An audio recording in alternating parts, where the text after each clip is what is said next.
E aí, meu amigo, minha amiga, que bom mais uma vez nos encontrarmos. Estamos felizes porque estamos na presença de Deus, prontos para estudar a palavra de Deus. Obrigado por sua companhia. Vamos juntos? Na doença e na riqueza. Ezequias, de fato, foi um grande rei, foi um grande exemplo de quem, diante das frustrações, das angústias, dos problemas, alguém que confia no Senhor e o busca de todo o coração. Ele fez da oração o seu apoio. Nós podemos aprender Ezequias. Bom, lembra dessa grande vitória? Mas a Síria ainda não desistiu. Outro imperador haveria de subir no trono, no lugar de Senaqueribe, e continuaria ameaçando a Israel, quer dizer, a Judá. A ameaça ainda não acabou. Deus haveria de mostrar para Ezequias que ele ainda estava no controle, que ainda estava disposto a livrá-lo das mãos dos seus inimigos. Você sabe de uma coisa? Satanás queria tirar do caminho a Ezequias, porque Ezequias era um bom líder. Ezequias era um homem que inspirava os seus súditos a confiarem no Senhor. Aqui nós vemos a influência de uma boa liderança. E não se esqueça, uma boa liderança leva o povo para perto de Deus, uma má liderança afasta o povo de Deus. E Satanás, ele sempre vai dirigir os seus ataques e a sua fúria contra um bom líder, porque um bom líder é um percalço, é uma pedra de tropeço para ele, é uma frustração para os seus planos. Ezequias era uma frustração para os planos de Satanás, então queria se ver livre dele. Mas a Bíblia diz assim, a respeito da promessa de Deus, ainda em respeito à ameaça da Síria que ainda não tinha acabado. Veja o que está escrito em Isaías capítulo 38, versículo 6, que diz assim, ó: livrar-te-ei das mãos do rei da Síria, a ti e essa cidade, e defenderei essa cidade. Ser-te-á isto por parte do Senhor como sinal de que o Senhor cumprirá esta palavra que falou. Eis que farei retroceder 10 graus a sombra lançada pelo sol declinante no relógio de Acás. Assim retrocedeu o sol os 10 graus que já havia declinado. Voltando um pouquinho na história, daqui a pouco nós vamos comentar sobre esse texto, mas voltando um pouquinho da história. Se você se lembra que no tempo de Acás, o reino do norte de Israel, mas a Síria havia se unido para invadir Jerusalém. Deus havia mandado Isaías para o mau rei Acás, que ele não precisaria temer, que ele defenderia Jerusalém. E ele deu alguns sinais, vários sinais. Lembra disso? Mas infelizmente Acás não quis acreditar e fez aliança com com Tiglat-Pileser, rei da Síria. Fez aliança com os assírios. E isso se tornou um laço para ele e para o seu povo. Depois de muito tempo, a Síria voltaria contra Jerusalém, como nós vimos aqui na história de Ezequias. Agora Deus dá um outro sinal para Ezequias. Porém, a história de Ezequias é diferente. Ezequias era um homem fiel, temente a Deus e confiou naquele sinal. E que sinal que era? Ele haveria de cumprir a sua palavra. E o sinal para provar de que Deus cumpriria era que o sol retrocederia no relógio de Acás. Ou seja, o movimento da terra haveria de retroceder. E, gente, isso é extraordinário demais. Olha o poder desse Deus maravilhoso.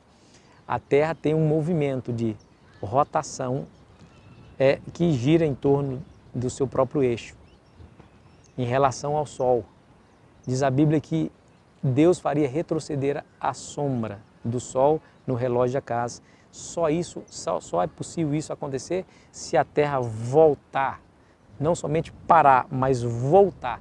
Gente, Deus é capaz de fazer qualquer coisa para provar que está do nosso lado. Deus é capaz de fazer coisas que a ciência enlouquece, de tamanha impossibilidade disso acontecer, para justamente provar que Ele tem um interesse profundo na felicidade e segurança do seu povo.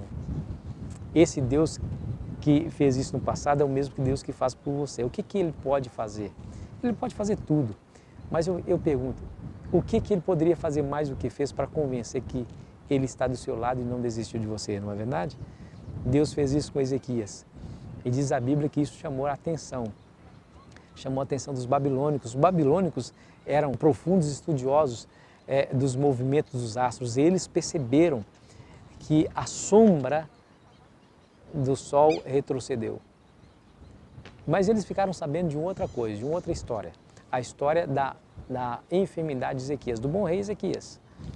E Deus havia dito para Ezequias, através do profeta Isaías, no capítulo 20 do 2 Reis, que essa doença haveria de ser para a morte, que ele deveria se preparar porque ele morreria e não sobreviveria a tal enfermidade. Mas ele orou ao Senhor, diz a Bíblia, que Deus acrescentou 15 anos de vida a mais a Ezequias. Você se lembra da história.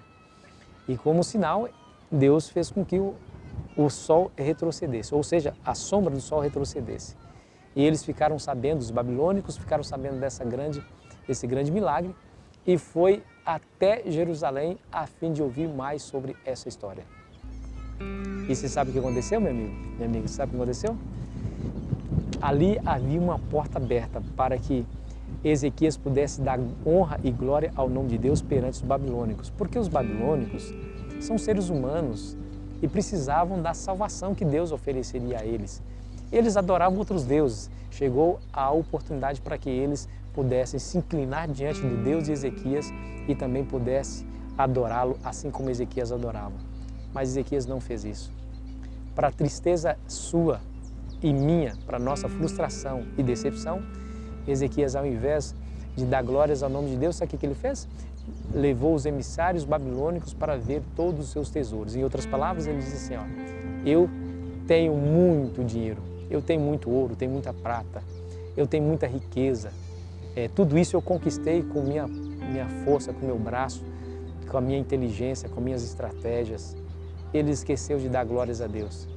Aqueles homens voltaram, não glorificando a Deus, mas glorificando ou admirados com a força de Ezequias. Deus imediatamente mandou Isaías visitá-lo e disse assim, o que você fez? O que você mostrou para esses homens? E ele não escondeu, ele foi verdadeiro, disse, eu mostrei tudo que eu tinha. E Isaías falou assim, assim diz o Senhor, um dia Babilônia virá de entrar nessas terras e levar toda a riqueza que você mostrou, porque você não deu glórias ao nome de Deus. Que coisa terrível, né? Que coisa terrível.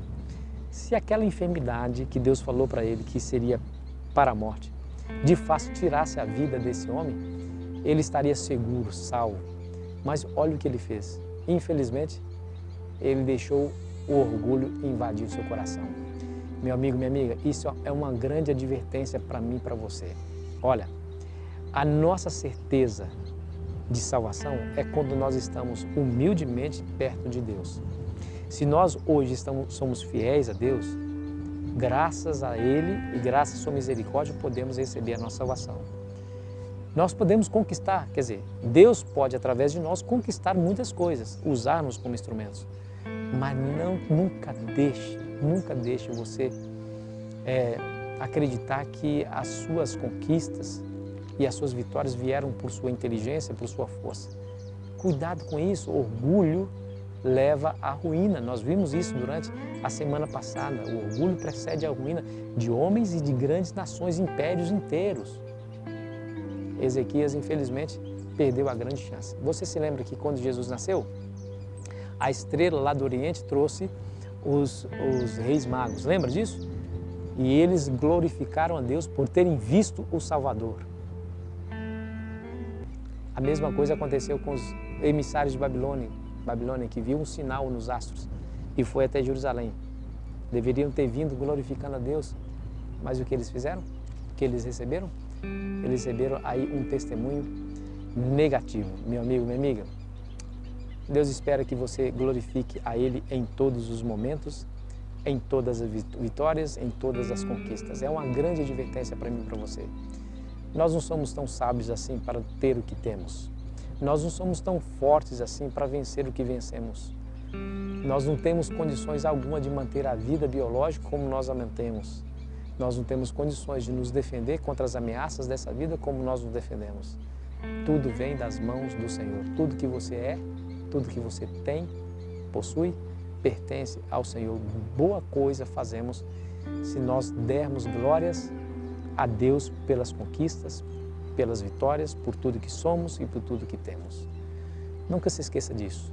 Deus espera que você, através das suas vitórias, você testemunhe do seu amor para as pessoas que estão ao seu redor. é a chance que essas pessoas que estão ao seu redor têm de conhecer o Deus que você serve. Então, faça a coisa certa. Leve Jesus a elas e mostra para elas que você é muito mais feliz com Jesus do que sem Ele. Que antes de conhecer Jesus você tinha uma vida e depois de conhecer Jesus você tem outra vida, muito melhor, muito mais feliz. Se o Evangelho funcionou para você, diga a eles, funcionará. Para eles também, é somente eles acreditarem como você acredita. É essa oportunidade que você tem de testemunhar do amor e da misericórdia de Deus. Vamos orar?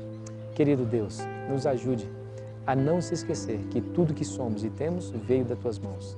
Nos assegure, Senhor, a Tua presença e o Teu Espírito, para que não esqueçamos dessa grande realidade, em nome de Jesus. Amém. Foi muito bom estar com você, viu? Amanhã estaremos juntos mais uma vez para continuar nossa jornada e terminar nossa semana. Que a paz do Senhor Jesus alcance seu coração.